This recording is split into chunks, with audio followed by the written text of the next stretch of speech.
Make me come alive, bring me from inside, shine the light. My hope is in you, I know you come through like you always do. I know that you never let go. Oh, any day, anytime. Oh, make me come alive. Oh, any day, anytime. Oh, make me come alive.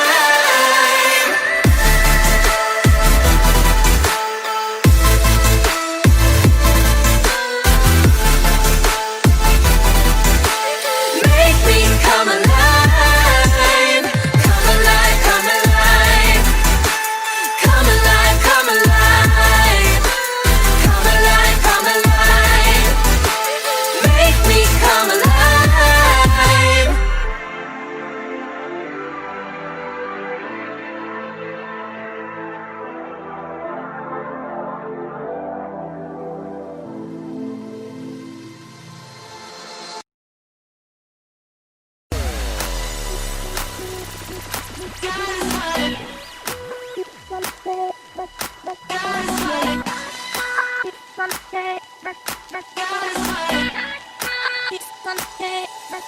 God is fighting for us. God is on our side. He has overcome. Yes, He has overcome. We will not be shaken. We will not be moved. Jesus, you are here. Oh, oh, oh.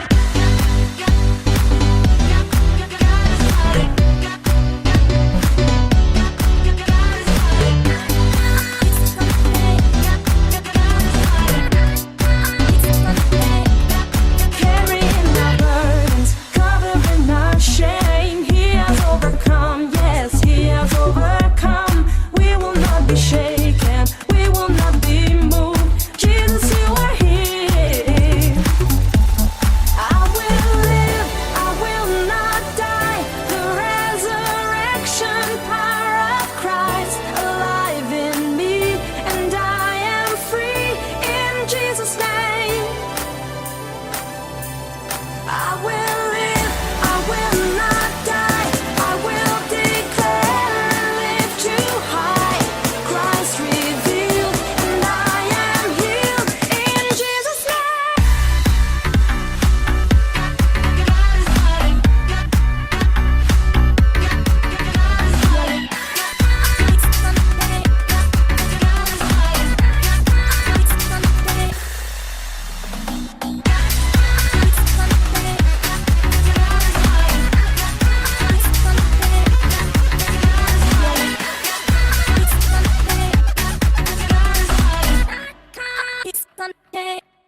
Carrying our burdens, covering our shame. He has overcome. Yes, He has overcome. We will not be shaken. We will not be moved. Jesus, you are here. Muy buenas noches, buenas tardes, buenos días para cada uno de ustedes, donde quiera que se encuentre. Les saluda acá Eliazar López desde la ciudad de Guatemala. Bendiciones. Agradecemos primeramente a Dios y a cada uno de ustedes que ya están conectados desde cualquier país de Latinoamérica u otra parte del mundo. El día de hoy, la Academia Virtual de Liderazgo Emergente, con sus siglas ABLE, pues le da la cordial bienvenida a cada uno de ustedes. Hoy se estará tratando un tema de mucha importancia, no solo para el cristianismo, sino también para el mundo entero, por la incidencia que tuvo y sigue teniendo, como lo es la Reforma Protestante. Específicamente estaremos tratando sobre el legado de la Reforma, ya unos días de cumplir 503 años, cuando Martín Lutero clava las 95 tesis ahí en la iglesia de Wittenberg, en Alemania. Pero bueno, para eso tenemos un experto que nos hablará de dicho tema. Bueno, tendremos la disertación en un primer bloque, luego vienen preguntas, luego viene otro bloque y también viene otra sección de preguntas. Permítanme presentarme al doctor Gonzalo Chamorro. Gonzalo es chileno, radicando acá en Guatemala. Obtuvo su licenciatura en maestría en teología en el Seminario Teológico Centroamericano, CETECA, acá en Guatemala. Su disertación doctoral versa en historia colonial, su PhD por la Universidad Francisco Marroquín, director ejecutivo del Instituto Crux, profesor de teología e historia en diferentes instituciones académicas y conductor del programa Fe y Actualidad en Radio El Camino FM y Canal 27, conferencista en diversos países de habla hispana y también de otros idiomas. Bueno, al final, un hombre de Dios. Gonzalo, bienvenido. Ya hace algunos meses que no nos vemos. Recuerdo una de las últimas veces en este año, antes de la pandemia, cuando conversábamos en los famosos coloquios del Instituto Crux, cuando éramos felices y no lo sabíamos. Pero bienvenido, Gonzalo. El tiempo es tuyo. Bendiciones. Bueno, muchas gracias, Eliazar, y un placer en saludar a cada uno de ustedes, hermanos, que se encuentran en diferentes partes de esta mayúscula América Latina y probablemente también fuera de este continente. Pues hablar de la Reforma Protestante en 20 minutos, sobre todo en la parte inicial, presupone una tarea muy compleja por toda la información que tenemos. Y sin embargo, vale la pena hacerlo porque esto nos conecta casualmente con lo que nos planteaba Eliazar. La Reforma Protestante se da en un contexto pensando en las causas que motivaron esta reforma, no solo desde la perspectiva política, no solo desde la perspectiva teológica, sino también como una respuesta a los problemas naturales o que se estaban dando en esa época. Por ejemplo, la peste bubónica o la peste negra. Y sabrán ustedes que desde el año 1348 al año 1351 es que surge precisamente lo que se conoce como la peste bubónica, que venía a través de las ratas y precisamente las pulgas de las ratas cruzando los barcos mercantes que venían de Asia hacia el Mediterráneo, y eso provocó la diezmación de la población aproximadamente en Europa de un 60%. Algunos creen que podíamos hablar de 30 millones de personas. ¿Y cómo nos conecta esto con la Reforma Protestante? Porque sabían ustedes que a 21 días que Martín Lutero había llegado a Wittenberg para enseñar clases de Biblia y teología, en ese proceso hubo un rebrote de la peste bubónica, que es muy parecido al SARS-CoV-19 o al coronavirus en la actualidad. Hubo un rebrote y casualmente Martín Lutero responde desde una perspectiva teológica, una perspectiva bíblica a el rebrote de la peste bubónica, y él enseña 3 elementos fundamentales que debe hacer un cristiano en tiempos de peste bubónica. En primer lugar, lo que debe hacer es desarrollar elementos básicos para poder tener una mejor salubridad e higiene ante lo que provocaba la peste, que básicamente eran hematomas que salían en todo el cuerpo y finalmente la gente fallecía a causa de esos hematomas. En segundo lugar, Martín Lutero dijo que es necesario practicar la generosidad con aquellos que sufren en tiempos de peste o en tiempos de lo que nosotros podríamos decir el coronavirus contemporáneo.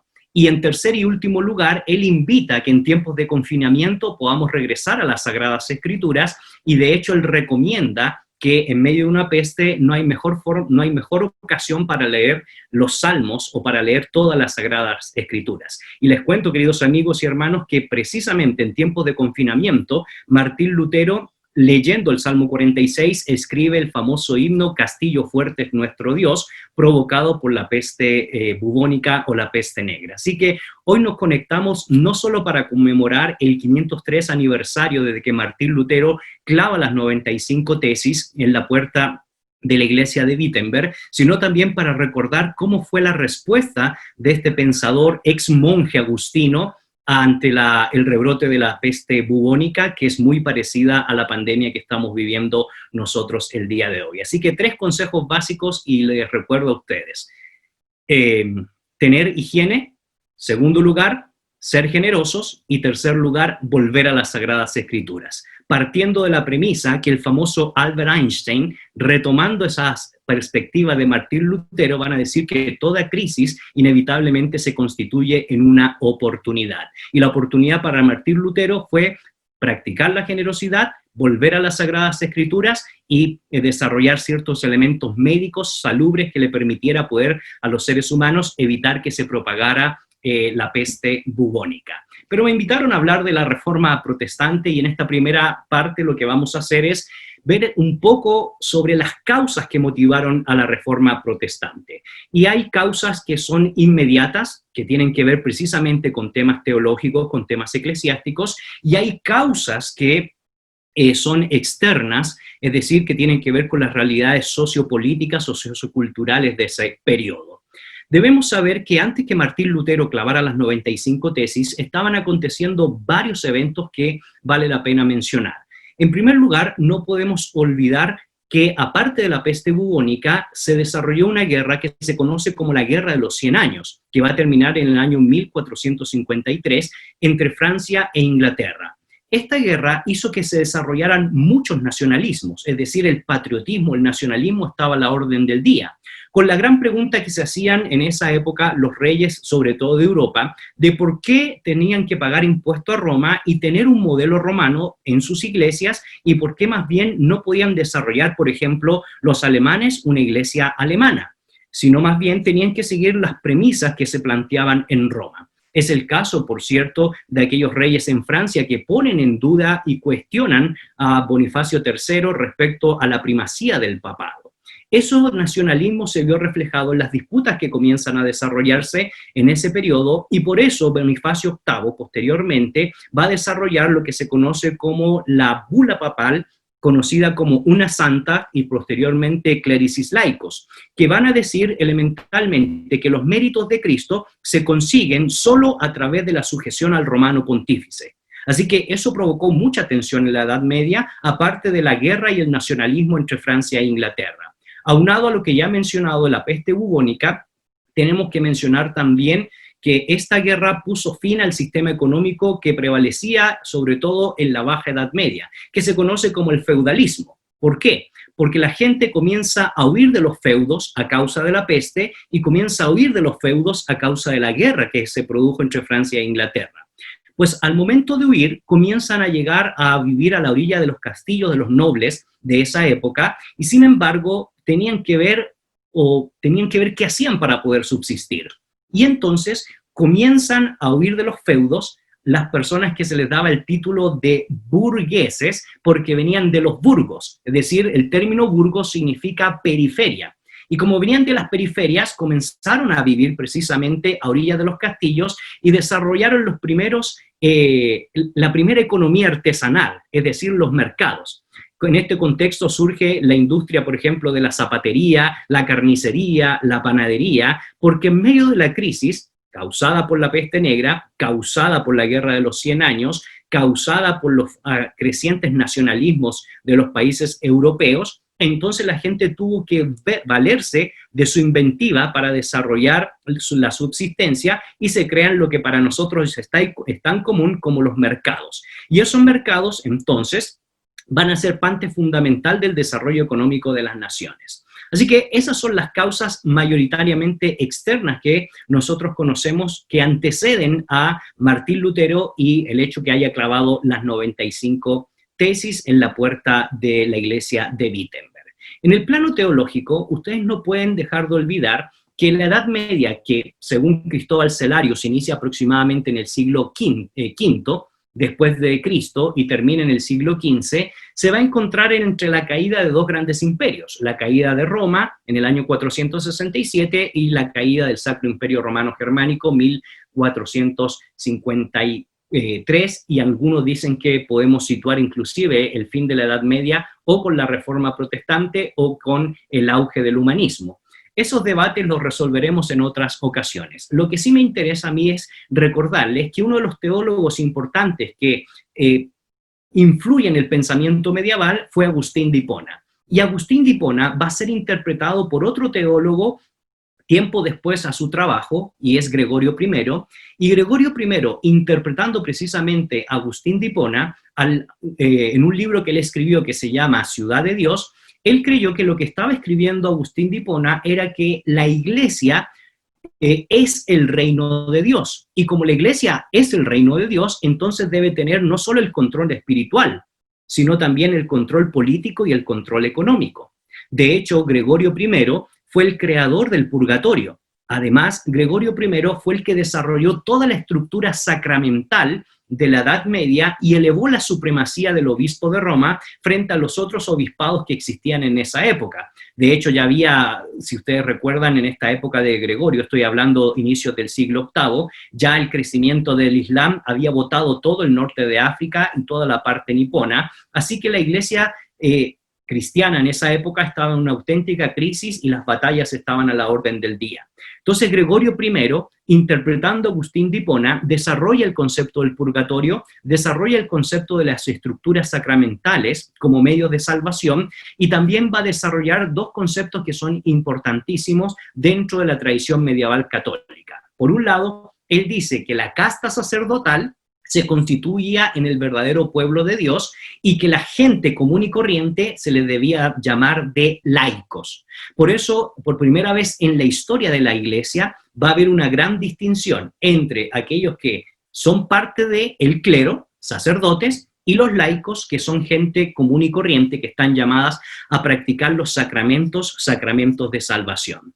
Así que vean qué interesante, porque durante toda la Edad Media se estableció y se desarrolló y se enseñó que como la Iglesia es el reino de Dios y no un medio para llevar al pueblo de Dios a que ese reino de Dios se consume, entonces la Iglesia debe tener el control espiritual, político, económico y cultural en términos generales. Y con Gregorio I, en el siglo VII y ya a finales del siglo VIII, que es la fuerte influencia que se va a desarrollar a través de su pensamiento, se eleva la estructura sacramental de la Iglesia, se hace una diferencia entre los sacerdotes, que son el auténtico pueblo de Dios, y los laicos, que son precisamente la gente común y corriente, y esas estructuras sacramentales van a permear toda la Edad Media como institución.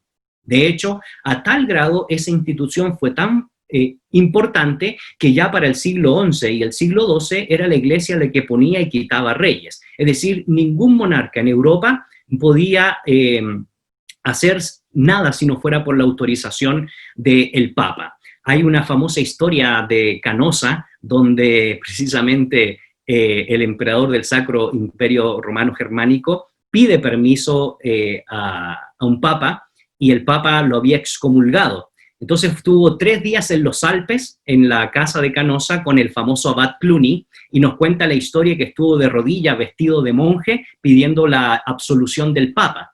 Y una vez que el papa, después que el abad Cluny le insistió que era necesario perdonar hasta 70 veces 7, entonces finalmente el papa lo perdona, y entonces cuando lo perdona vuelve a ser nuevamente emperador del Sacro Imperio Germánico, y lo que hace es que cuando tiene el poder manda a matar al Papa o lo quiere eliminar, y pues bueno, pensando en la política contemporánea, ¿verdad? El poder corrompe y el poder absoluto corrompe absolutamente. Entonces, ¿qué tenemos hasta ahora?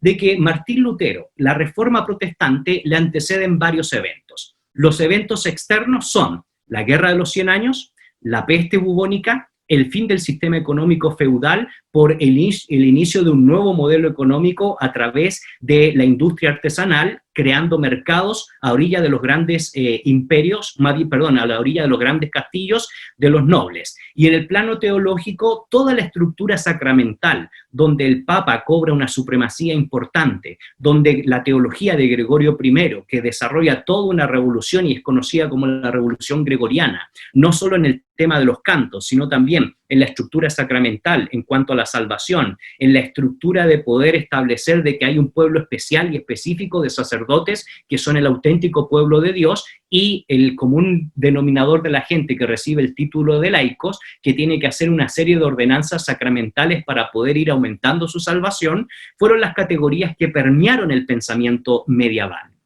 Pero a eso se le incluye también varios elementos que son importantes y que nosotros deberíamos tomar en cuenta.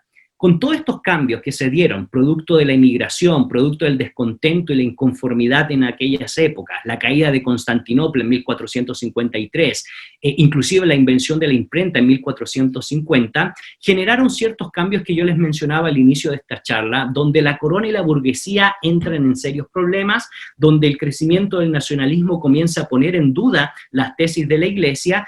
Y entonces la Iglesia comienza a desarrollar una serie de abusos y una serie de corrupciones que dieron paso a que hubieran intentos a partir del siglo XIII hasta el siglo XV de reformas. Y así podríamos estar hablando nosotros de los intentos del siglo XIII de Francisco de Asís, o los intentos de Wycliffe en el siglo XIV, o de Girolamo de Savonarola, entre otros, por parte de la opresión en esa época de la Iglesia para no perder el control del imperio, el control que estaba dándose, sobre todo provocado por la Guerra de los 100 años, a tal grado que la iglesia comienza a desarrollar los famosos ánatas. ¿Qué significa eso? Es que los obispos o los abad debían pagar por su primer año de ministerio a la iglesia. También se desarrollaron las colaciones, que era el cambio constante de lugar que hacían Roma, los obispos y abades, para que volvieran a pagar las ánatas. También se hacían las preservaciones, que eran las reservas económicas para oficios eclesiásticos que adquiría el Papa. También estaban las expectativas, que eran vender los cargos eclesiásticos al mejor postor. Por ejemplo, el caso de Alberto de Brandenburgo. Alberto de Brandenburgo es importantísimo porque fue a eso que Martín Lutero reacciona en sus 95 tesis. Porque Alberto de Brandenburgo hace un negocio con el Papa León X y le dice el Papa León X que quiere tener el ducado de Múnich para poder recibir los impuestos como cardenal. Papa León X le da la oportunidad a Alberto de Brandenburgo y lo que acontece es que el Papa le pide el 10% para construir la Basílica de San Pedro que había iniciado Julio II años anteriores. Entonces ese negocio era rentable, pero ¿cómo se podía conseguir ese dinero? A través de las indulgencias. Y por eso aparece el famoso predicador John Tetzel, predicador de las indulgencias, a lo cual Martín Lutero va a reaccionar. Yo sé que es mucho contenido y el tiempo va pasando, pero permítame mencionarles que entonces no solo estaban los ánatas, no solo estaban las expectativas, no solo estaban las colaciones, también estaban las preservaciones, que eran las reservas económicas por oficio eclesiástico que adquiría el Papa. No solo estaban lo que ya les había mencionado, las expectativas, que era la compra de cargos eclesiásticos para poder comprar, para poder recibir los impuestos que era necesario por el solo hecho de depender o de tener un cardenal. También estaban las dispensaciones, que era el perdón por las violaciones a la ley canónica mediante el pago de dinero. Por supuesto estaban las indulgencias, que era la obtención de la remisión de penas temporales, incluyendo el purgatorio mediante el pago de cierta cantidad de dinero. Y me recuerdo mucho porque las palabras de Tetzel para poder cumplir las altas expectativas de Alberto de Brandenburgo y León X era que él decía que el pecador sale más limpio con la indulgencia que al salir del bautismo. Y de hecho, él decía que la indulgencia inclusive podría perdonar hasta quien se le pasara por la mente violar a la madre del Señor. Imagínense cuáles eran las palabras de aquellos predicadores. Pero no solo termina con las indulgencias, también estaba la simonía, que era la venta de cargos eclesiásticos. De hecho, si yo quería ser obispo de la iglesia, lo podía hacer a los 2 años de edad, siempre y cuando pagara lo necesario para poder adquirir esa posición. Estaba el nepotismo, que era nombrar cargos eclesiásticos a familiares por suma de dinero. Estaban las recomendaciones, que era el pago anual al papado por el nombramiento de un cargo especial.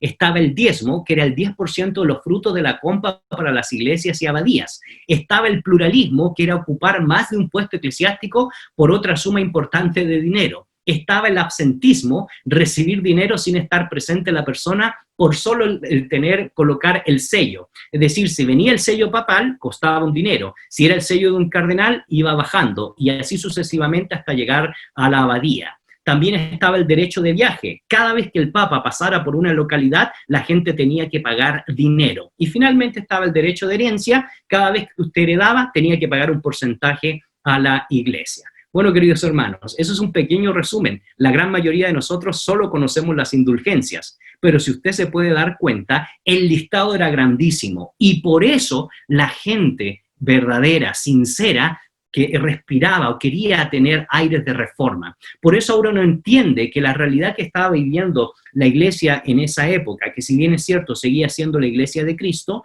no es menos cierto que lamentablemente el nombre de nuestro Señor quedaba en detrimento por el mal manejo que hicieron hombres y mujeres respecto a la falta de conocimiento de la palabra de Dios y, por supuesto, a la falta de tener una moral que se fundamente en las Sagradas Escrituras. Ya lo dice la palabra de Dios. Cuando ignoramos las Sagradas Escrituras, realmente nuestra realidad es tristemente perecer. ¿Por qué? Porque por falta de conocimiento, dice el profeta, perecemos. Entonces, en ese contexto es que van a haber varios aires de reforma. Por ejemplo, la reforma en España con Isabel la Católica, que intenta reformar la educación del clero, porque la gran mayoría del clero tenía no eran letrados, ni siquiera sabían leer y escribir, se sabían la misa de memoria. Pero ella quería reformar la moral del clero y la educación del clero. Por eso funda la famosa Universidad de Alcalá junto al cardenal Francisco de Cisneros, y también va a invertir en la famosa Biblia Complutense, la Biblia Complutense, Políglota Complutense de Madrid. También está el caso de otros contextos que yo ya he mencionado que son antes de los reformadores. Pero Martín Lutero aparece en esa escena, en una escena donde él se sentía perseguido y muy preocupado por su salvación. El padre quería que fuera un abogado prestigioso y para eso había trabajado mucho, pero él tenía mucha complejidad con respecto a su salvación. Recuerde que la idea de Dios en la Edad Media era la concepción de un Dios justiciero, que estaba enojado con la humanidad. Por eso la humanidad necesitaba la indulgencia para que el juicio de Dios no le cayera, porque la literatura de la época sostiene que Dios tenía un hijo que sacaba de su boca una espada para castigar a todos los infieles. Entonces eso se enseñaba a la orden del día. Y eso provocaba, por supuesto, el temor de mucha gente. Por eso es que Martín Lutero decide entrar al monasterio agustino. Inicialmente comienza estudiando a los padres de la iglesia, posteriormente estudia a los místicos y no resolvía su temor respecto al infierno y respecto a la persecución que, según él, Satanás le hacía cotidianamente en relación a su salvación. Usted conoce la historia. Él llega a ser monje cuando le cae un rayo y le promete a Santa Ana pues hacerse monje, y en ese proceso de descubrimiento no puede realmente responder a sus inquietudes respecto a la salvación. Y por eso su padre espiritual lo envía a estudiar a Erfurt, Sagradas Escrituras, estudia Sagradas Escrituras, se desarrolla en los estudios teológicos y finalmente el padre espiritual del monasterio agustino lo envía como maestro de Sagradas Escrituras y de teología a enseñar a Wittenberg. Y cuando llega a Wittenberg, lo primero que comienza a hacer es estudiar los salmos y llega a la primera comprensión de que en los salmos nosotros encontramos a la persona de Jesucristo. Pues en ese proceso, estudiando los salmos, es que se da lo que yo les mencioné, el rebrote de la peste bubónica en Wittenberg, y por eso él recomienda los salmos. Pero a medida que pasa el tiempo, comienza a preparar una serie de comentarios, y cuando se le pide que dé un seminario sobre el libro de los Romanos, él se encuentra estudiando el libro de los Romanos, y los historiadores sostienen de que es muy probable que se encontraba en la parte más alta de la iglesia de Wittenberg, cuando se da cuenta de lo que siempre estuvo ahí: mas el justo por la fe vivirá. Y comienza a estudiar el libro de los Romanos, y comienza a analizar a profundidad la teología de Pablo, y se da cuenta que el concepto de justicia que él tenía era completamente erróneo, porque el concepto de justicia que permeaba en la Edad Media era que yo necesito hacer algo para adquirir las bondades de Dios. Y cuando él ve en las Sagradas Escrituras que la persona, bajo su propia justicia, no puede hacer nada para salvarse, sino más bien es por medio de la justificación por la fe en Cristo que el ser humano puede adquirir salvación, entonces los historiadores cuentan, de parte de la propia autobiografía de Martín Lutero, que para él fue como que se le hubieran abierto los cielos, porque por fin pudo encontrar la respuesta a sus inquietudes respecto a la salvación. Y por eso él quiere publicar esto a todo el mundo. Y lo primero que hace es que en 1517 pega 97 tesis, pero las escribe en tono académico, en un tono invitando a los grandes pensadores y maestros escolásticos de la época de la universidad. Y llegaron algunas personas, pero llegaron simple y sencillamente personas que estaban interesadas en el mundo académico. Entonces, ¿qué es lo que hizo? Posteriormente decidió responder a un problema que aquejaba a todo el mundo alemán: la cobra de los impuestos por causa de las indulgencias. Y lo escribió en alemán, y fue ahí que desarrolla las 95 tesis, que tienen dos premisas: tratar tenazmente el tema de las indulgencias y todas las temáticas que yo les mencioné, y esbozar lo que vendría a ser la doctrina de la salvación y la doctrina de la justificación por la fe. Mas el justo por la fe vivirá. Y eso cobró eco, porque cuenta el historiador Klepser que en menos de 4 semanas o un mes, unos estudiantes de Martín Lutero, gracias a la invención de la imprenta, 1450, tomaron estas 95 tesis y las reprodujeron a gran escala y se repartió por toda Alemania y por toda Suiza, y eso encendió el espíritu que se venía desarrollando anteriormente por el nacionalismo causado por la guerra de los 100 años entre Francia e Inglaterra, y porque muchos de los monarcas pusieron en duda la labor de que la Iglesia debería tener el control político también. Y también Martín Lutero se encarga de poner en duda unigénitos y paranomitanos. Unigénitos y paranomitanos, no se olvide, sostenían de que los méritos de Cristo solo se consiguen cuando uno está sujeto al romano pontífice. Y también decía que no hay salvación si uno está sujeto al romano pontífice. Y ¡pa! Martín Lutero rompe con toda esa tradición y nuevamente los cielos fueron abiertos, dice Martín Lutero, y por fin encuentra respuesta a sus inquietudes. Tengo mucho que decir respecto a eso, pero Eleazar, el tiempo que me diste se ha terminado y no sé si quieren hacer preguntas en esta primera etapa. Tienes muteado tu micrófono. Muchas gracias, doctor. Un Mucho gusto saludarle. Tuve la oportunidad de compartir un tiempo hace algunos meses en Quetzaltenango, donde tuvimos un congreso de generación emergente. Y me complace nuevamente poder escucharlo. Interesante la información que hemos estado recibiendo y este webinar de hoy es un webinar académico. Yo diría que el 90% de personas o de hermanos conectados acá son parte de la generación emergente, de lo que es la juventud de la Iglesia de Dios. Y seguramente están siendo enriquecidos de una manera extraordinaria. Y antes de plantear unas preguntas que tengo acá, que algunos chicos han estado anotando, quisiera leer un comentario. Aquí nos dicen de Chile, dice, escucharlo, me doy cuenta que en realidad no sabemos mucho de este tema. Y me alegra estar escuchando esto y aprendiendo. Es necesaria la educación. Felicidades al expositor, muy bueno. Así es, Dayani, esta es la idea. La idea es seguir aprendiendo, seguir creciendo y ser expuestos a esta temática donde a veces se desconocen muchas cosas y esa es la idea. Bien, doctor, usted mencionaba que las crisis provocan oportunidades al principio de la intervención. Y como bien exponía esto de lo de la fiebre, pareciera que 503 años después estamos como en el mismo marco, como que la historia se repite, ¿no? Específicamente la iglesia hoy en día,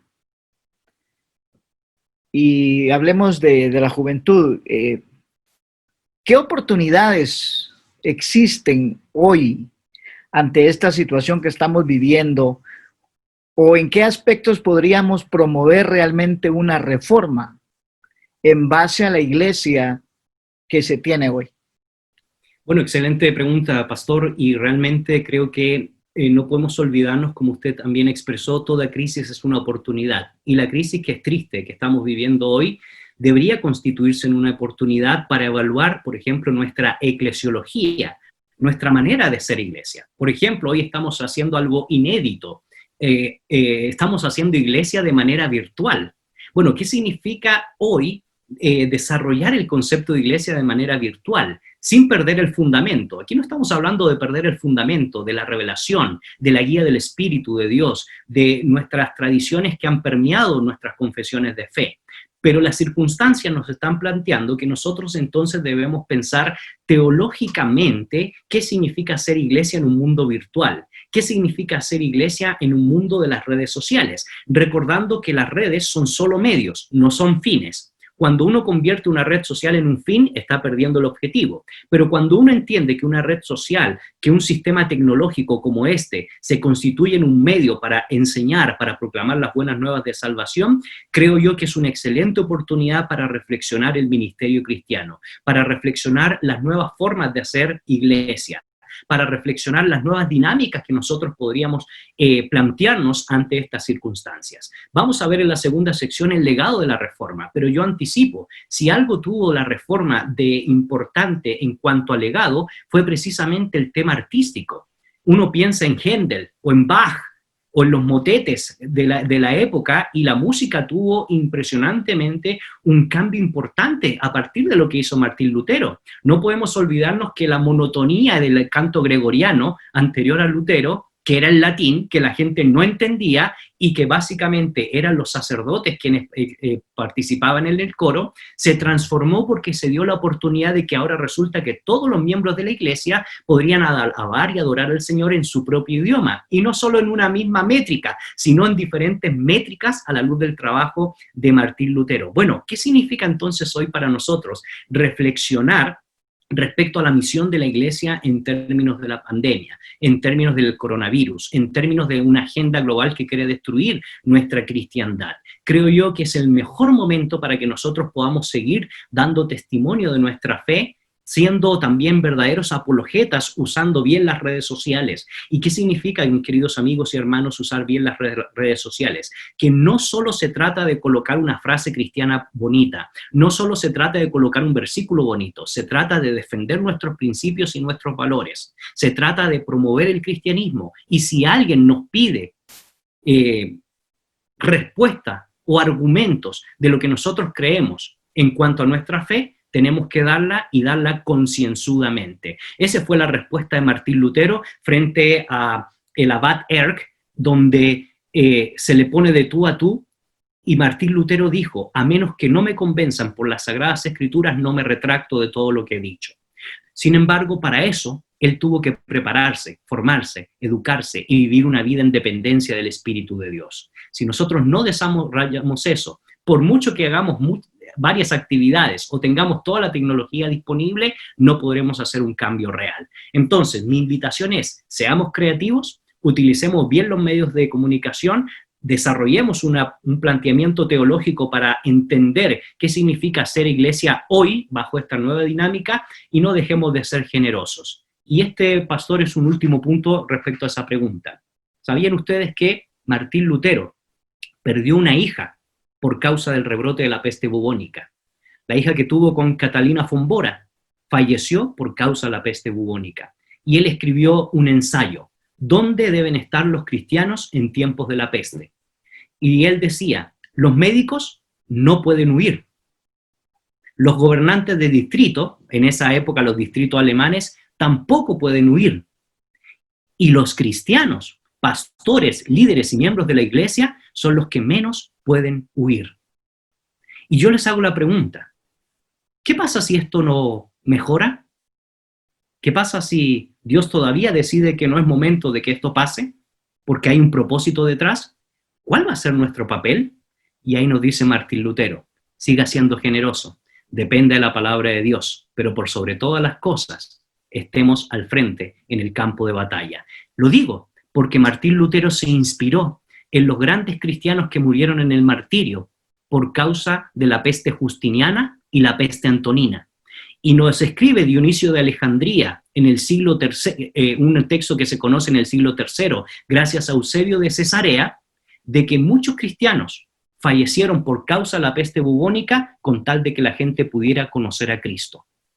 Probablemente usted diga que yo soy extremista, pero nuevamente, si la cosa no empeora, nuestro deber, como los médicos, como los gobernantes de distrito, diría Martín Lutero, y como líderes y pastores y miembros de una iglesia, debemos estar al frente para predicar el evangelio y para llevar las buenas nuevas a aquellos que no tienen esperanza.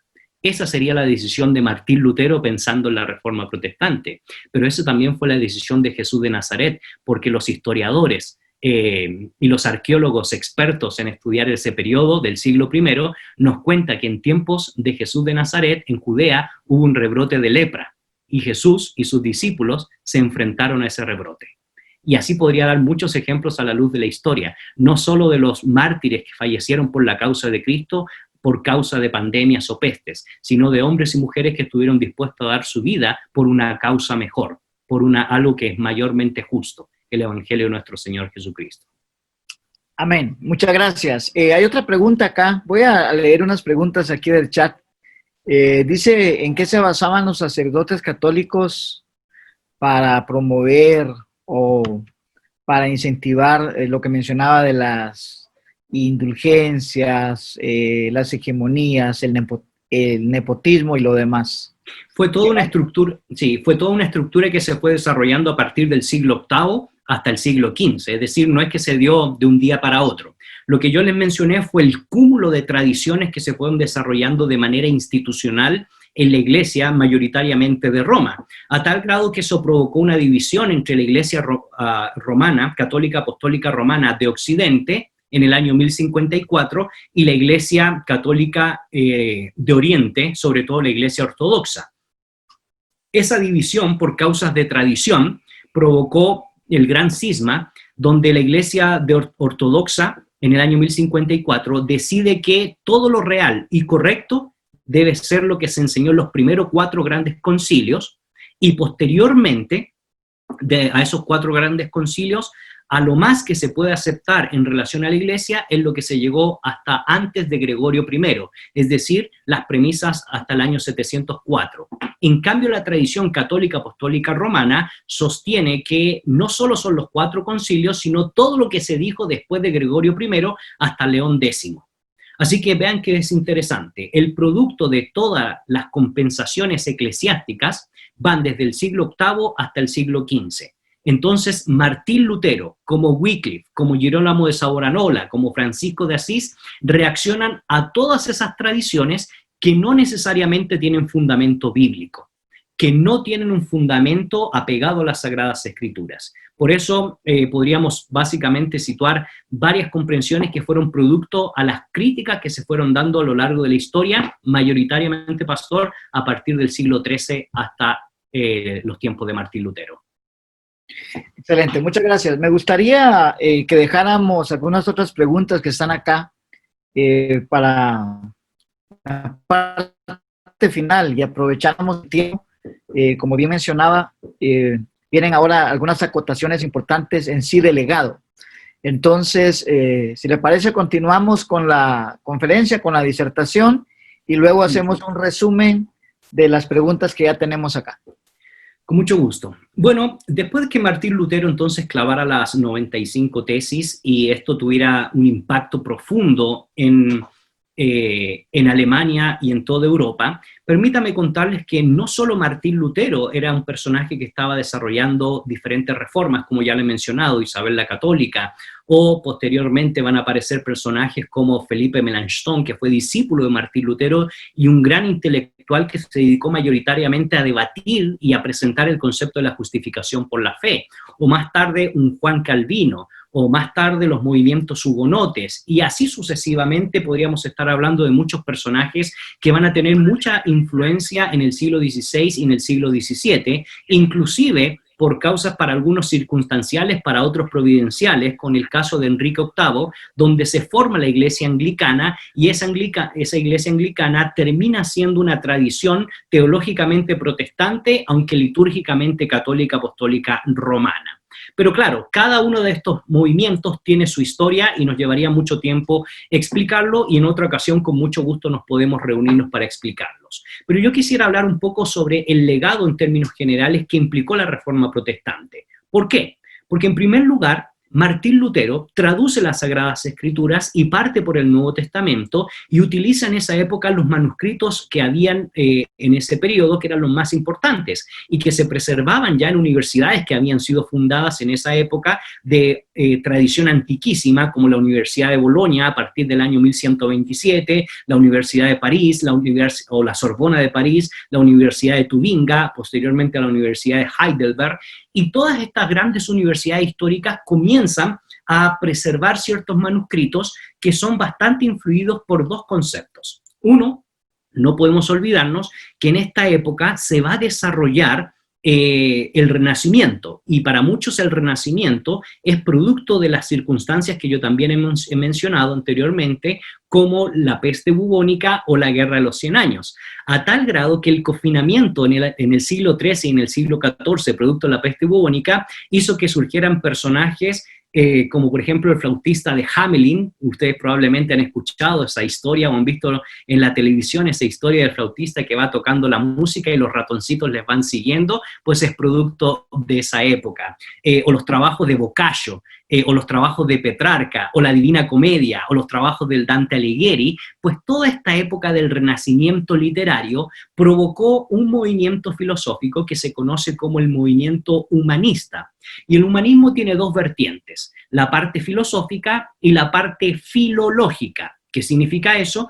Que entonces los grandes intelectuales dejan el latín de un lado y vuelven a las lenguas clásicas. Y dentro de las lenguas clásicas se encontraba el hebreo, se encontraba el griego, se encontraba el siriaco, se encontraba el copto, se encontraba las grandes lenguas muertas para esa época del antiguo Cercano Oriente o inclusive las incipientes lenguas romances. Entonces, ¿qué es lo que quiero decir? De que a Martín Lutero le influyó mucho el pensamiento universitario de la época, donde el hecho que se volvieran a los manuscritos antiguos en griego y en hebreo hizo que entonces Martín Lutero no tradujera al alemán desde el latín, sino que hiciera por primera vez en la historia, utilizando el texto ecléctico de Erasmo de Rotterdam, que se publica en el año 1515, que fue el primer texto griego que se le conoce ecléptico porque él recopila la gran mayoría de manuscritos que habían en esa época para poner un texto griego, y sobre esa base del texto griego, entonces Martín Lutero traduce el Nuevo Testamento al idioma de la gente.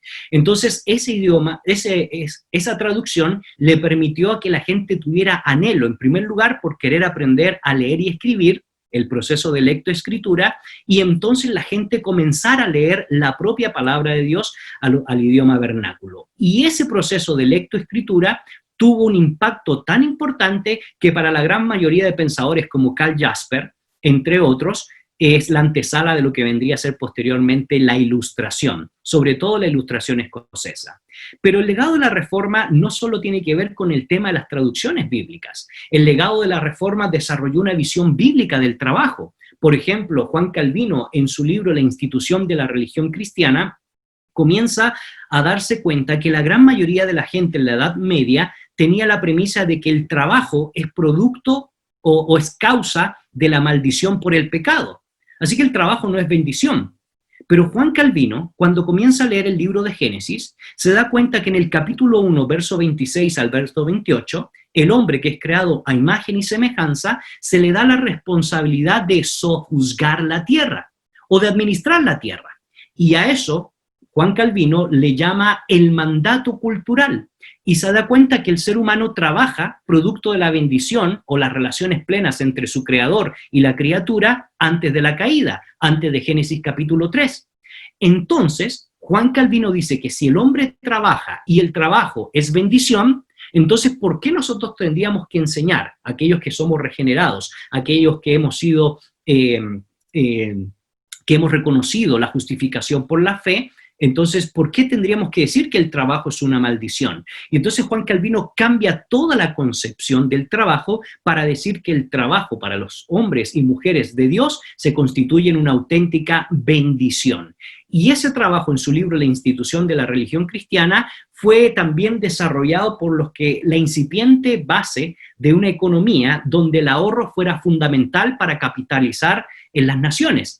Por eso en un trabajo posterior, ya en el siglo XX, de Max Weber, el sociólogo, que escribe La ética protestante y el espíritu del capitalismo, él reconoce que la reforma protestante hizo que la gente comenzara a trabajar y a ahorrar. Y el ahorro provocó capitalización, y por eso la gran mayoría de países, no lo digo yo, lo dice un sociólogo que no es creyente, llegara entonces a ser países, en términos económicos, países del primer mundo. Y si uno estudia la Ilustración escocesa, entre ellos pensadores como Adam Smith, Thomas Wright, el sentido común escocés, quizás el ateo de todo ese grupo es David Hume, pero la gran mayoría de ilustrados escoceses, todos ellos o eran teólogos o hijos de teólogos, y presuponían la teología del trabajo de Juan Calvino, que el trabajo es bendición, y en segundo lugar, que el ahorro es un elemento importante para el desarrollo de las naciones. Pero también inicia formalmente a través de la Reforma Protestante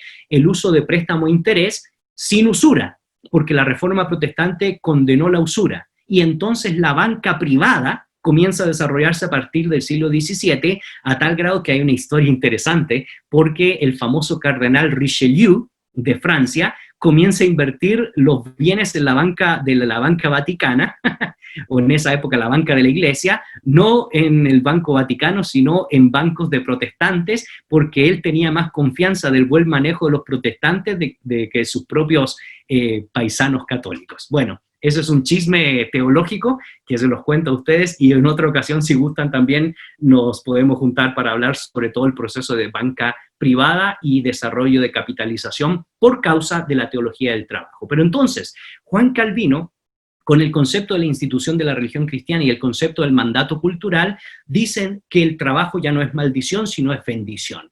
Entonces, la visión bíblica del trabajo de los padres de la Reforma fue elemental para el desarrollo de las naciones, pero también en la educación, a tal grado que Martín Lutero, junto con su esposa Catalina von Bora, fundan los primeros colegios formales de lectoescritura que van a ser la base de posteriores movimientos universitarios como la Academia de Juan Calvino, que funda en Ginebra y que hasta el día de hoy prevalece, no necesariamente con esos principios protestantes, pero que se constituye en un modelo esencial de investigación científica. Y por eso, no lo digo yo, lo dice un agnóstico de nombre Thomas Kuhn en su libro La estructura de las revoluciones científicas, de que básicamente la reforma protestante es un punto de hálito para la revolución científica del siglo XVI, del final del siglo XVI y todo el siglo XVII, hasta la dogmatización del método inductivo en el famoso Círculo de Viena.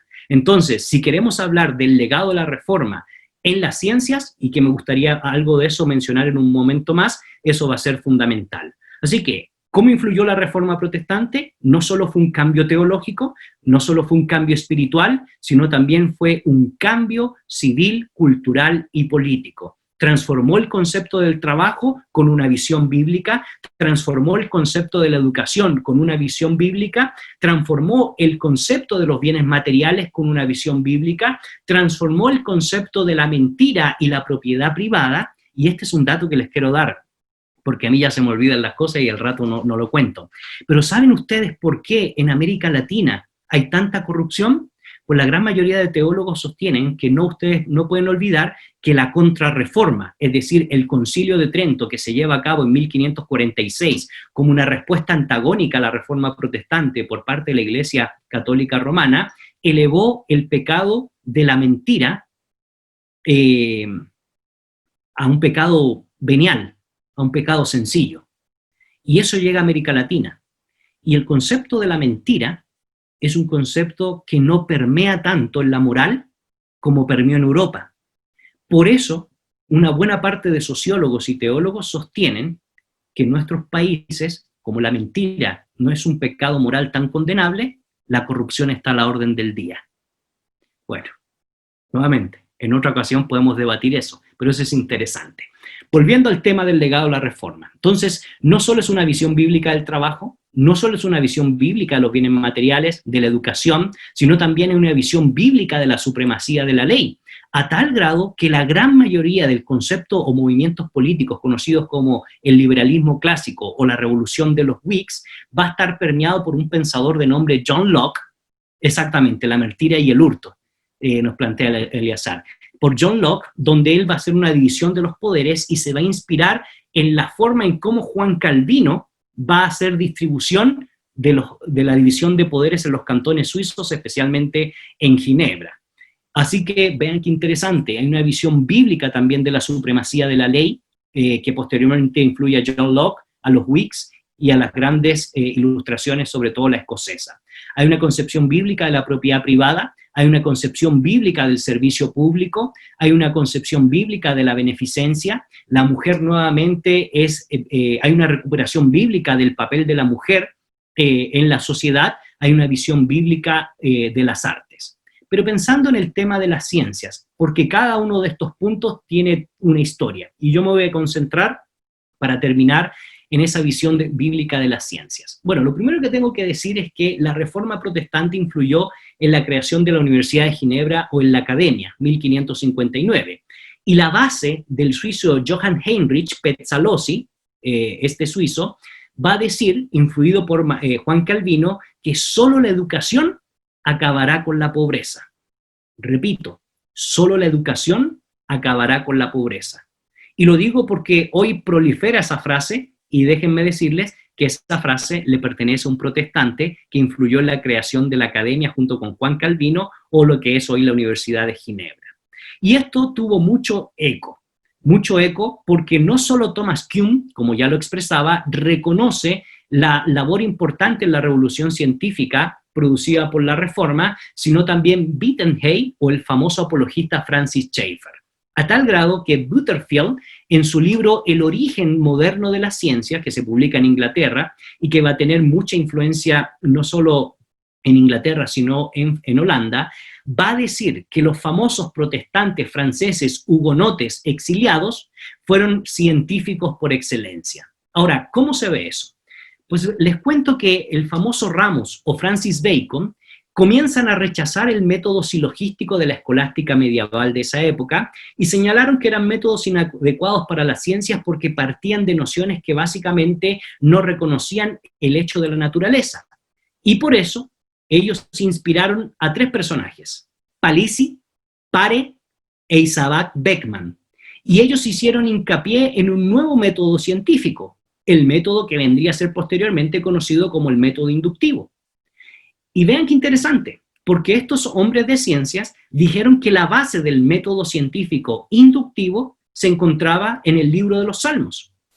Y ellos, estudiando el Salmo capítulo 19, verso 1, se dan cuenta de que hay dos formas de cómo Dios se revela. Uno, en las Sagradas Escrituras, donde demuestra las vías para la salvación. Y dos, en la naturaleza. ¿Por qué? Porque los cielos cuentan la gloria de Dios y el firmamento anuncia la obra de sus manos. Entonces estos grandes pensadores de la ciencia se dieron cuenta que uno podía adorar a Dios en la iglesia, estudiando las Sagradas Escrituras, pero también uno podía adorar a Dios en el mundo de las ciencias, estudiando la naturaleza, porque por medio de la naturaleza se demuestra el poder de Dios y por medio de las Escrituras se muestra el camino a la salvación. Entonces, estudiando los Salmos, ellos comienzan a influir para que se desarrolle lo que se conoce como el método científico. Y por eso, Beckman, que se adelanta a Galileo Galilei, plantea el principio de la inercia, es decir, la idea de que más bien la ley de que los cuerpos caen. Ahora, lo que yo les quiero decir, y esto es lo que más me impacta, Beckman, que se adelanta a Galileo Galilei sobre la ley gravitatoria, aparte de ser un científico y un estudioso de su época, era un predicador de la palabra y era un predicador de la justificación por la fe. Pero no solo Beckman, también el famoso holandés Johann Lippershey en 1605, que inventa el telescopio y que va a ser la base para el posterior telescopio de Galileo Galilei sobre los métodos eficientes para las observaciones astronómicas. Les cuento nuevamente, no solo fue un inventor de la teoría óptica para poder estudiar de mejor manera los planetas, sino también un escritor de teología y un escritor de historia del cristianismo. Pero no nos quedamos ahí. Podríamos hablar inclusive anteriormente lo que sucede en 1590, con el famoso holandés protestante Zachariah Hassen. Y lo que hace Zachariah Hassen es el famoso inventor de lo que nosotros hoy conocemos como el microscopio compuesto.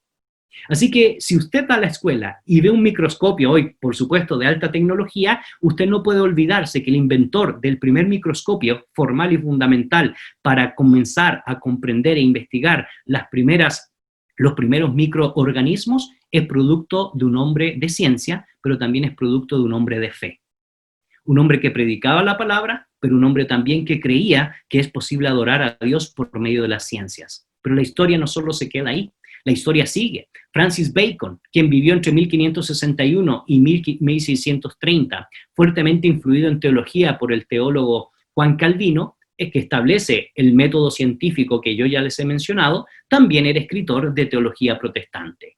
¿Y qué decir del luterano Johannes Kepler, que vive entre el año 1570 y 1630, que revoluciona las matemáticas y la astronomía y trabajó sobre la luz y las leyes de los movimientos planetarios alrededor del Sol, pero también era predicador de la palabra?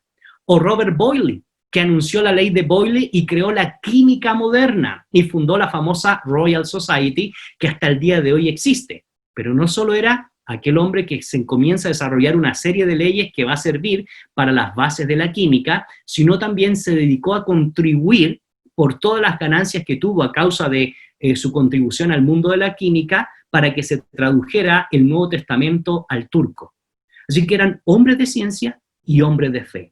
John Wright, 1627 a 1705, era botánico, zoólogo, pero también era apologista, y su obra influyó al famoso Carlos Linneo. ¿Y quién es Carlos Linneo? El padre de las ciencias naturales.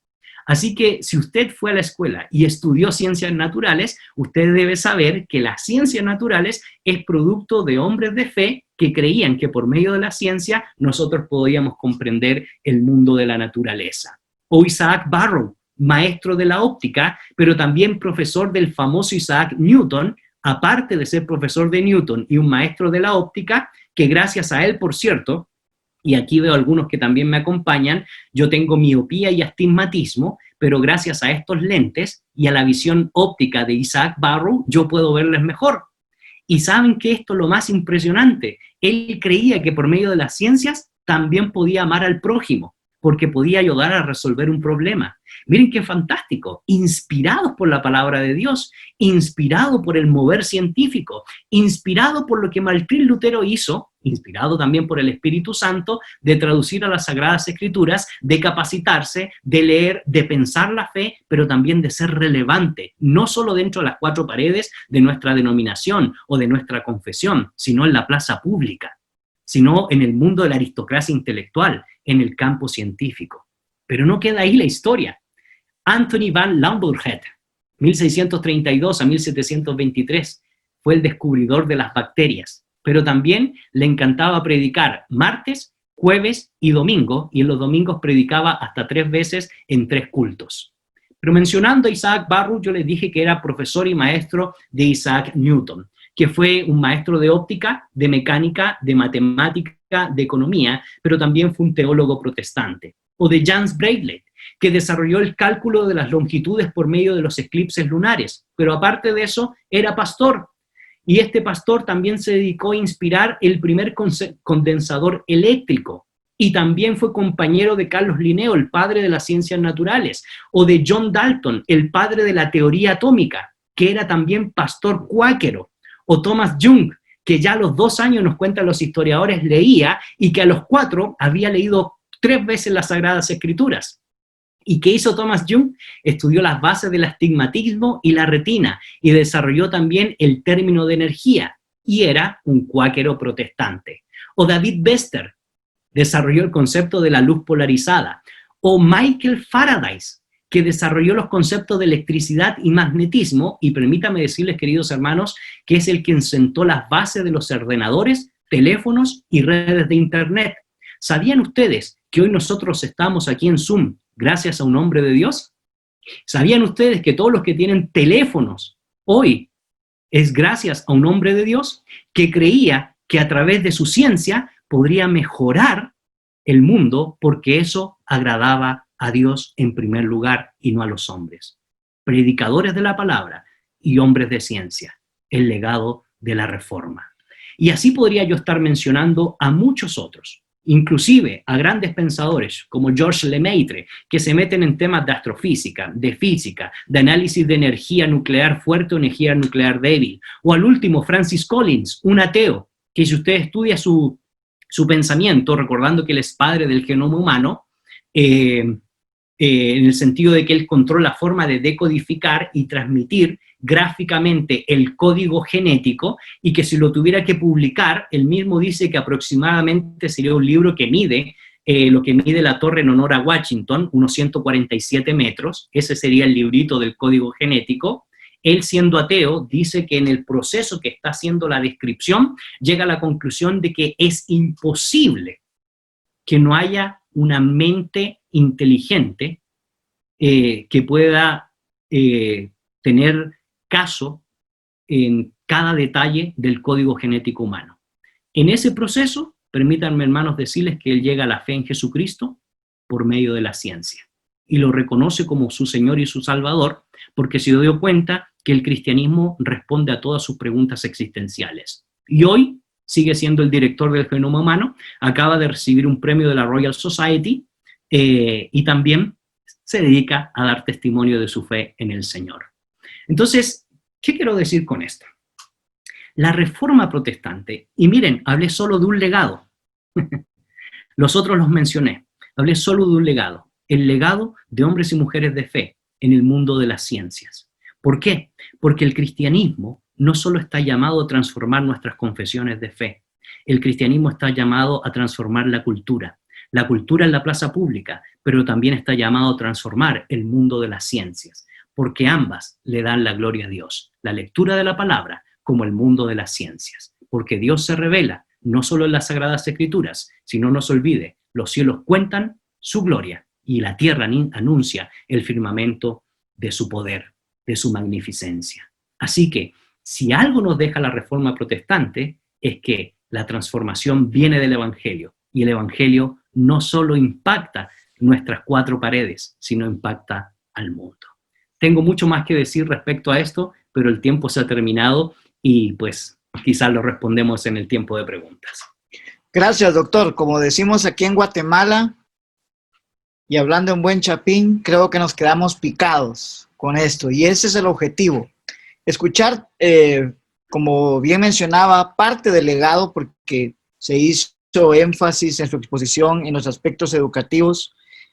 Hace poco tiempo leí una frase que decía: un poco de ciencia o un poco de conocimiento científico te aleja de Dios, pero un estudio profundo y científico te acerca a Él. Luis Pasteur. Al escuchar esto, digo yo, bueno, muchos de nosotros llevamos a veces un semestre en la universidad, ¿no? Y creemos que ya por estudiar un semestre en cierta carrera, salimos de la ignorancia y es muy común relacionarlo con que ahora se tiene el verdadero conocimiento. Increíble. Realmente ha sido un tiempo enriquecedor, excelente. Hay algunas preguntas aquí. Pastor, perdón que le interrumpa, porque sí, hay otra frase que a mí también me hace eco. La ciencia sin moral es la ruina del alma. Repito, la ciencia sin moral es la ruina del alma. François Rabelais lo dice. Y eso tiene mucho eco, porque ¿de qué me sirve a mí desarrollar grandes inventos tecnológicos si eso no va a favorecer a la humanidad? ¿De qué me sirve a mí encontrar grandes descubrimientos científicos si eso no va a honrar el nombre de Dios? Pero lo más importante, que hoy, si ustedes se dan cuenta, casi todos los científicos en las universidades, sobre todo los que se dicen ateos, dicen que la fe no sirve para nada. Hoy les acabo de demostrar que hombres de fe sí pueden hacer ciencia y pueden ser auténticos y genuinos cristianos. Porque hoy nos encontramos en las antípodas. Richard Dawkins dice que la sola aceptación de la teoría de la evolución exige ateísmo, pues básicamente eso a la luz de la historia queda hoy en detrimento. ¿Por qué? Porque él todavía, por medio de su ciencia, no puede demostrarme a mí que Dios no existe. y bueno, tengo muchos argumentos más, pero ese es otro tema sobre ciencia y fe, que en otra ocasión con gusto nos juntamos.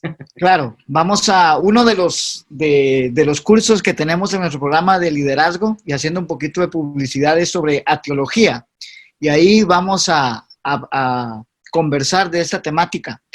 Hay dos cosas que quisiera apuntar. Número uno, hay algunos que nos han estado preguntando que si esta conferencia va a quedar grabada. Sí, definitivamente. Por favor, tomen en cuenta que este webinar es parte de la Academia Virtual para Líderes Emergentes, Hable.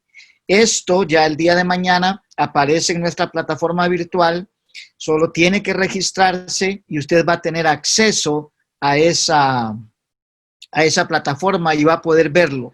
Nos están preguntando también si hay alguna bibliografía donde se puede leer parte del material. Yo creo que lo que hemos escuchado es bastante grande. Sí, podemos ponernos de acuerdo con el doctor tal vez para tener algún documento, ¿no? Pero veo difícil que en 1 o 2 libros podamos encontrar un resumen de todo lo que ha sido expuesto por él. Doctor, hay unas preguntas acá, voy a leerlo así rápidamente. ¿Por qué esa resistencia entonces de la iglesia por no abrir las puertas a la ciencia hoy en día?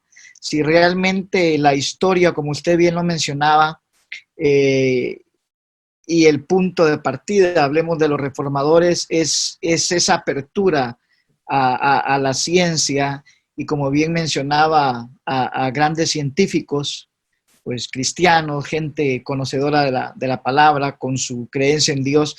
¿Por qué hoy en día se da dentro de la misma iglesia esa resistencia a todo lo científico?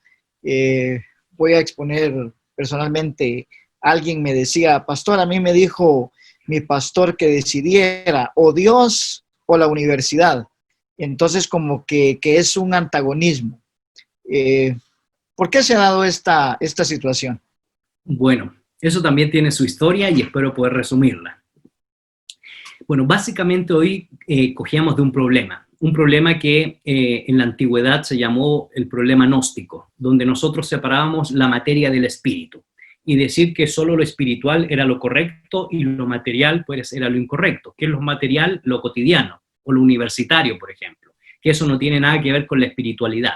Sin embargo, yo ya les he dicho que uno de los principios y los legados que hace la Reforma es recordarnos que uno es cristiano en la iglesia y fuera de la iglesia, como lo era el apóstol Pablo, que tenía la capacidad de presentar argumentos de que Cristo era el Mesías en la sinagoga, pero también en la plaza pública. Y eso le llevó, en Hechos 17, al Areópago, donde estaba toda la aristocracia intelectual para hablar del nombre del Señor. Así que el llamado del cristianismo es no hacer esa dicotomía entre materia y espíritu. Todo lo que somos, todo lo que poseemos y todo lo que hacemos está dentro de la esfera del mundo espiritual y material, porque Dios es el creador de la materia, como también el creador de los fundamentos del espíritu humano y de él mismo como espíritu, como esencia. Sin embargo, aquí viene un problema, porque yo tampoco quisiera deificar la Reforma Protestante, porque es un movimiento humano, por supuesto, con hombres y mujeres de Dios, pero también, recordemos, limitadamente. Después que se desarrolla toda la revolución científica, viene lo que tristemente también se conoce como la Guerra de los 100 años, entre católicos y protestantes, 1614-1648. Y esta guerra trajo varios problemas. Y el mayor problema es que una vez que se firma la paz de Westfalia en 1648, los intelectuales comenzaron a cuestionar la idea de que la iglesia tuviera la solución a los males de la humanidad. ¿Por qué? Porque se habían centrado tanto sus confesiones, se habían declarado tantos anatemas entre católicos y protestantes, que el poder no solo había corrompido a la Iglesia Católica Apostólica Romana, sino también la Iglesia, el poder había corrompido a las ciertas confesiones de fe protestante. Y eso hizo que surgiera lo que se conoce como el secularismo. Es decir, que la gente comenzara a dejar de depender de la Iglesia para volverse autónomo e intentar resolver los males de la sociedad por medio de la razón sola y el progreso solo. Y el secularismo es la antesala del racionalismo. Y el racionalismo ya del siglo XVIII y del siglo XIX básicamente va a sacar a Dios de la escena. Los filósofos matan al Dios de la revelación en el siglo XVIII y los padres de la sospecha, entre ellos Freud, Marx y Federico Nietzsche, terminan matando a Dios en el siglo XIX. Ahora, todo eso fue producto de una pelea por poder. Entonces, eso generó el secularismo y el racionalismo.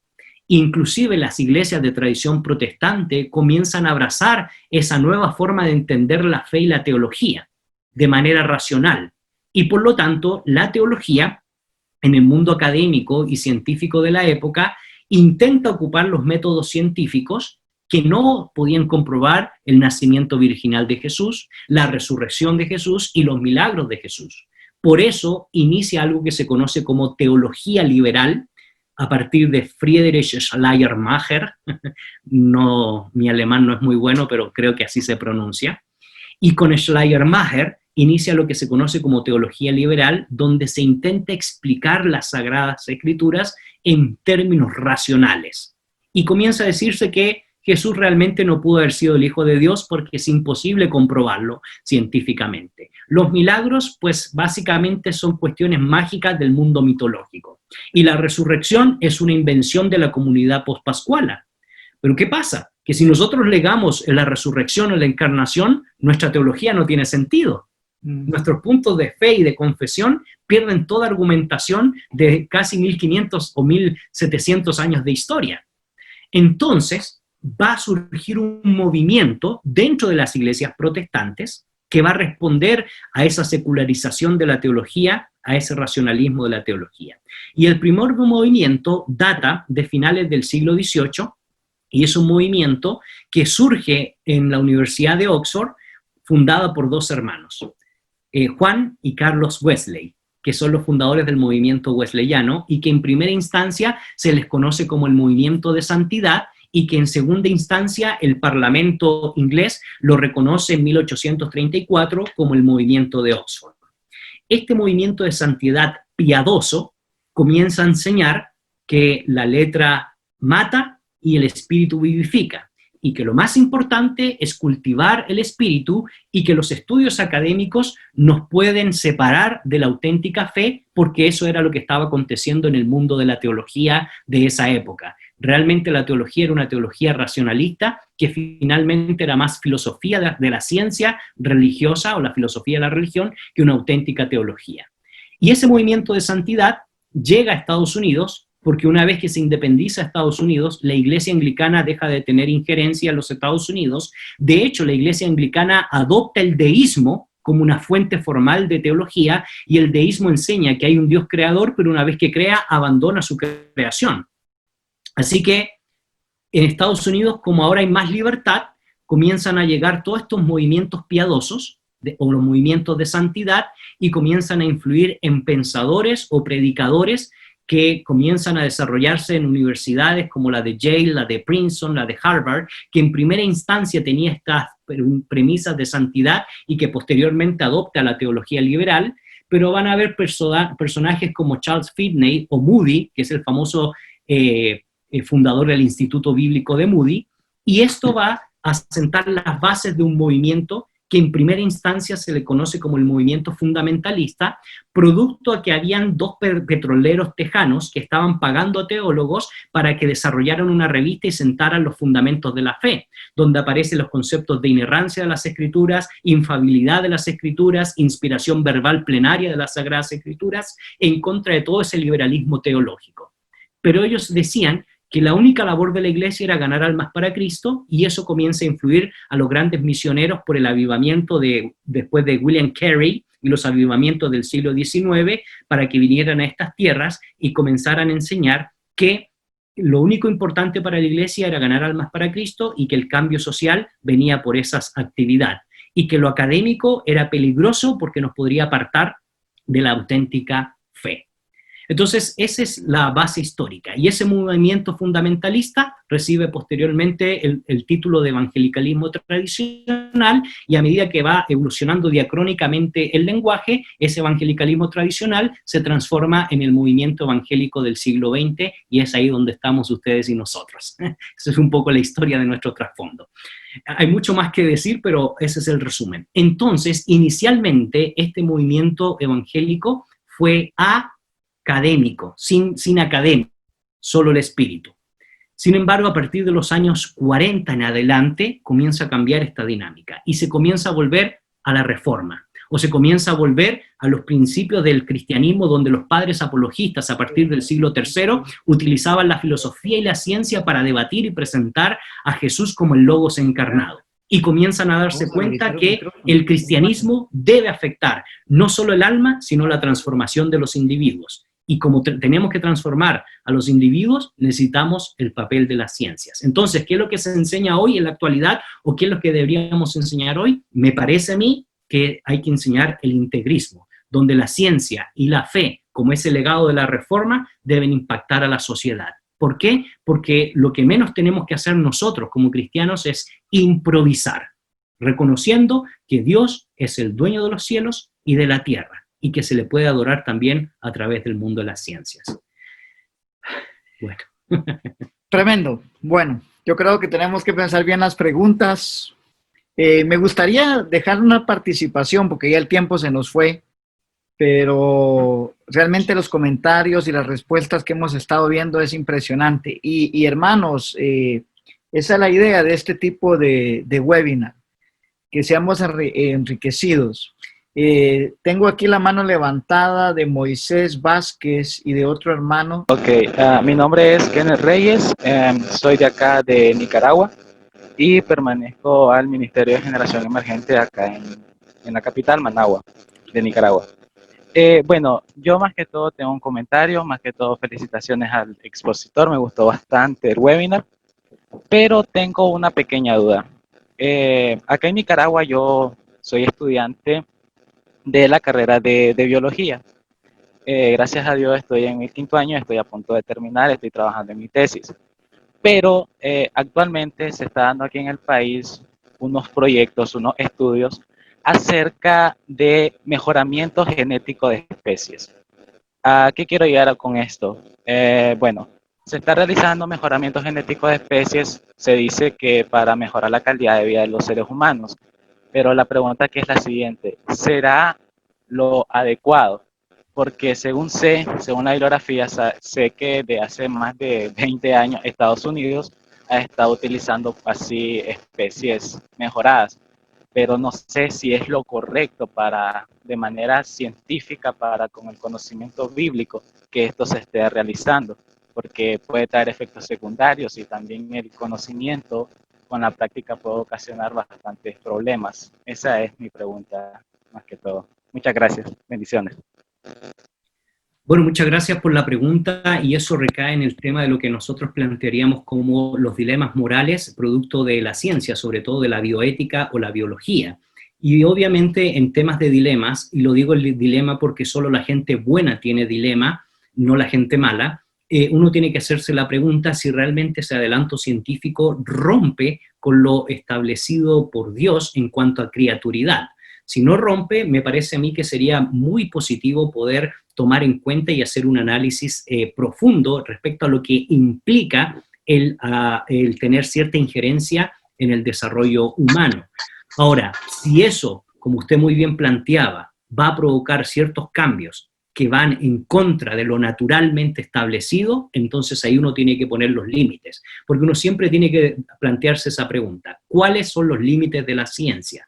¿Hasta qué punto la ciencia puede llegar sin que destruya el concepto de imagen de Dios, sin que destruya la dignidad de los seres humanos, sin que destruya la esencia y la existencia de los seres humanos? Entonces, en esos procesos, me parece, no te puedo dar una respuesta específica porque tendríamos que conocer a cabalidad los datos y los avances que se han dado, pero me parece a mí que en el debate uno siempre debe analizar los límites y lo que puede producir o los efectos que puede producir en términos físicos y en términos de la composición genética de los seres humanos y hacer entonces los puntos, los altos, o decir, bueno, esto es algo que es positivo y no atenta nuevamente con la dignidad y con el orden genético establecido por Dios. Pero si atenta y destruye las bases genéticas que Dios ha establecido, y no nos olvidemos, desde que se une el esperma del hombre con el óvulo de la mujer, tanto el esperma del hombre que tiene 23 cromosomas como el óvulo de la mujer otros 23 cromosomas y producen 46 cromosomas, ese es un código diferente, lo que nos dice que ya hay una vida.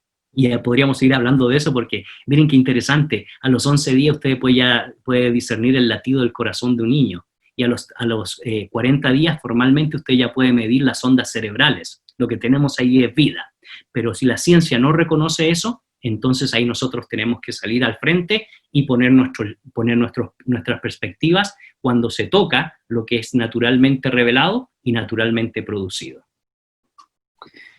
Perfecto. Hermano Moisés, no sé si está todavía por ahí. Puede habilitar su micrófono. Y si tiene algún comentario o la pregunta, ya vamos terminando con usted. Muchísimas gracias, hermanos. Un saludo muy cordial para todos desde acá de San Carlos, Quetzaltenango, Guatemala. Solamente para felicitar al hermano por su excelente exposición. Bendiciones, nos alegra bastante y nos ha llenado mucho. Creo que es importante, ¿verdad?, estar siempre pendiente de estas situaciones muy importantes y debemos tomarla en cuenta para nuestro crecimiento. Únicamente un cordial saludo para todos, aprovechando el tiempo. Muchas gracias.